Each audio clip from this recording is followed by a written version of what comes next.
Hello everyone, welcome back to channel. तो हम सब ने कभी ना कभी ये बात सुनी है कि लालच बुरी बला है। और कुछ लोग जो अमीर लोग होते हैं, कुछ टैलेंटेड लोगों का फ़ायदा उठाते हैं।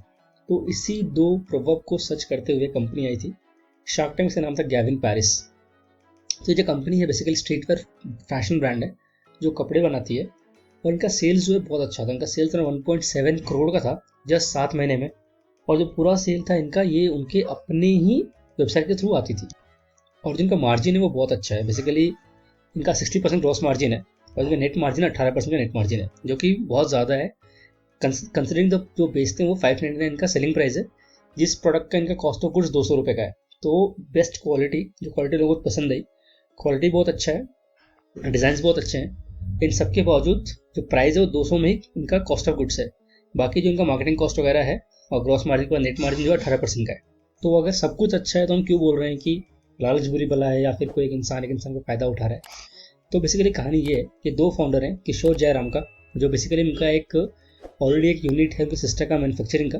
उनको पूरा सप्लाई चेन मैन्युफैक्चरिंग वगैरह सब पता है।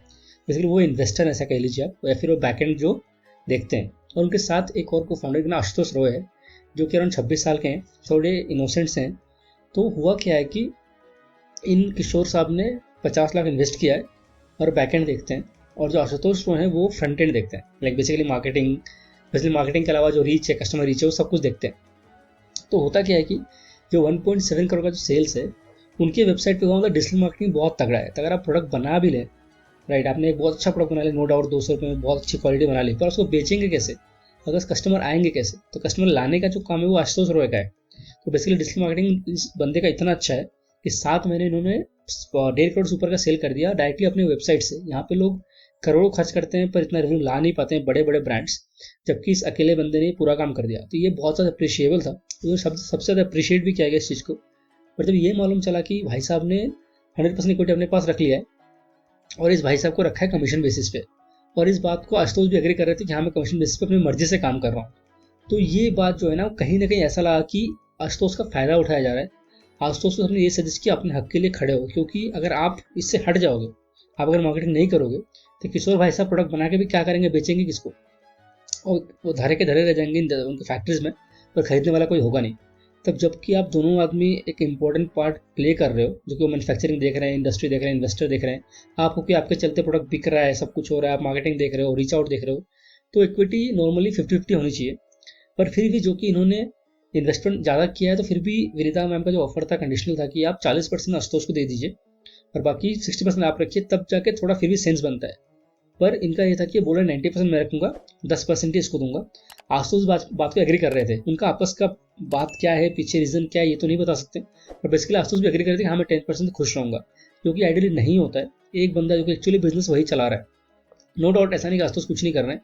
तो अगर आप बिजनेस देखेंगे तो मेन जो सेल्स का रीजन है वो आशुतोष है। अगर आशुतोष हट जाते हैं तो सेल्स होगा ही नहीं। तो आशुतोष को डेफिनेटली उनको बड़ी इक्विटी मिलनी चाहिए। और इस बात तो सबसे अच्छी बात ये हुई थी कि अमन ने डायरेक्टली मुझे बोल दिया था कि भाई यहाँ से बाहर निकलते जिद करके अपने शेयर, अपने हक के शेयर ले लेना, और नहीं तो छोड़ देना, साथ ही साथ जाना ही मत काम पे। और तुमको कुछ भी बिजनेस स्टार्ट करना तो मेरे पास और पैसे मैं लगाऊंगा। You have the skill set, you can do anything you want. पैसे का टेंशन मतलब मैं लगाऊंगा। सेम ऑफर विनीत जैन ने भी दिया कि पैसे मैं लगाऊंगा, तुम्हारा स्किल सेट है जो कि बहुत स्ट्रॉन्ग है, तुम कुछ भी कर सकते हो। तो बेसिकली हुआ ये ओवरऑल पिच में कि आशुतोष को बहुत सारे ऑप्शंस मिल गए। या तो वो इक्विटी बढ़ाना पड़ेगा किशोर जी को इनके लिए, या तो आशुतोष छोड़ देगा। आशुतोष के पास ऑलरेडी दो बड़े बड़े इन्वेस्टर हैं जो पैसे लगाने को रेडी हैं, आशुतोष अगर अपना स्किल देता है उनको। तो आशुतोष के पास बहुत सारा ऑप्शन बन गया। ओवरऑल इन्वेस्टमेंट को मिली नहीं, क्योंकि वो 10% ज़्यादा देना नहीं चाहते हैं, 90% रखना चाहते हैं।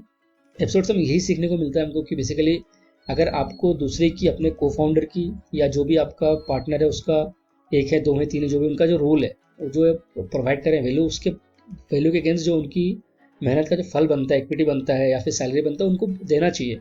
आप ऐसे लालच में किसी का फायदा नहीं उठा सकते। जो किशोर है वो एक्सप्लोर करे थे आशुतोष को, ऐसा पिच के थ्रू निकल के आया। एग्जैक्टली क्या है वो शायद अगर बता देते कि मैं 10% क्यों कर रहा हूँ, रीज़न क्या है, why I am happy with that, तो मैं भी ज़्यादा क्लैरिटी हो जाता। कुछ ना कुछ कारण होगा इसके डेफिनेटली। तो अगर नहीं है तो देन इट्स प्योर एक्सप्लोटेशन। तो एपिसोड में यही था। आपको क्या लगता है? आपको क्या लगता है सही है? सही तो कहीं से नहीं है। तो आप अपना फीडबैक कमेंट में बता सकते हैं, सजेशन दे सकते हैं। और वीडियो कैसा लगा वो आप बताइए, और अगर अच्छा लगा तो लाइक कीजिए, दोस्तों में शेयर कीजिए, और चैनल पर न्यू है तो चैनल को सब्सक्राइब कीजिएगा।